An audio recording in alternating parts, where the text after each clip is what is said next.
ជាហ៊ីវជាប់ទាំងស្មៅទេពអបសរមួយត្រៀមខ្លួនដើម្បីយកវាឡើងដោយមិននឹកស្មានដល់ខ្នងមានពន្លឺចែងចាំងគាត់បានវិលជុំវិញមួយសប្តាហ៍កន្លះវាច្បាស់ណាស់ថាគាត់គិតពីដៅមាសនេះ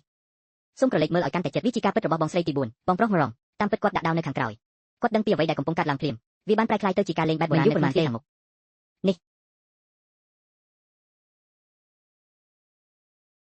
ពេលវេលាបងស្រីទី4ជីវិតនៃការដាំដុះប្រកបដោយស្ថិរភាពរបស់គាត់ត្រូវតាមក្នុងសុខដើម្បីសន្តិភាពពិភពលោកគាត់បានយកភស្តុតាងនៅនឹងកន្លែងបញ្ជាក់ថាប្អូនស្រីទី4បានទៅហាត់នៅក្នុងរូងភ្នំមិនដែលចាក់ចេញទេវាប្រែថាគាត់បានចាប់ផ្ដើម5ឆ្នាំមុនចាប់ផ្ដើមតាមដានរាល់ចលនារបស់បងស្រីទី4វាដោយសារតែគាត់បានឃើញរួចហើយដងរបស់យ៉ាងរស់ជួយមិនត្រឹមត្រូវសម្រាប់ភស្តុតាងដោយខ្លួនឯងគាត់ថែមទាំងលាតត្រដាងខ្លួនឯងទៀតផងតើបងស្រីចូលចិត្តពណ៌អ្វីខាងក្នុងខ្ញុំគិតថាវាជាការការពារខ្លួនឯងតើអ្នកណាស្គាល់បងស្រីទី4គាត់យល់ច្រឡំគាត់ស្រឡាញ់ខ្លួនឯងក្រោយពីបានដឹងពីប្អូនប្រុសគាត់ខកចិត្ត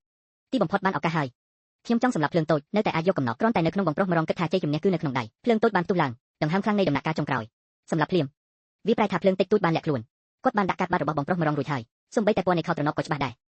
ទើបតែដោះស្រាយចារកម្មអ្នកណាដឹងថាដង្ហើមខ្លាំងជាងភ្លាមពីក្បែរនោះភ្លាមនោះមានរូបអាប់កំបាំងចាំងពីក្រោយគាត់ខ្ញុំបានបញ្ចប់ដោយឈ្មោះបុរាណ